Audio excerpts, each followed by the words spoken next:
চালু করলাম, চালু করার পরে জাস্ট আপনি এখানে আঁকটা দিবেন, আঁকটা দিলে কিন্তু দেখেন এই একদিক দিয়ে আঁক কোনো পাশে হচ্ছে যে আঁকের যে কোয়েলটা আছে সেটা কিন্তু বের হয়ে যাচ্ছে।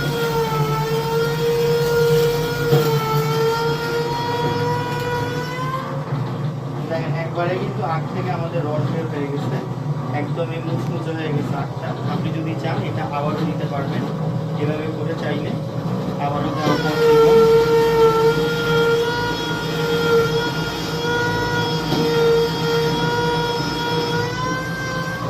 তো দেখেন আমাদের কিন্তু আখের জুস যেটা আছে সেটা কিন্তু তৈরি হয়ে গেছে। আমরা মেশিনটা বন্ধ করে দিলাম এবং একবারে কিন্তু একদম দেখেন খৈল যতটুকু আছে একদম রস বের করে ফেলছে। এখন রসটা যদি চান আপনি হচ্ছে এই যে ট্রেতে এসে জমা হয়েছে, যে যত ময়লা টয়লা আছে সব ট্রের উপরে থাকলো এবং মেইন যে পিওর রসটা সেটা হচ্ছে যে আমাদের মেশিনে থাকলো।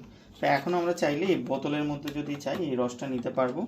জাস্ট এইভাবে কলটা প্রেস করলে আমাদের যে পিওর রসটা আছে সেটা হচ্ছে যে আমাদের এখানে পড়তে শুরু করবে।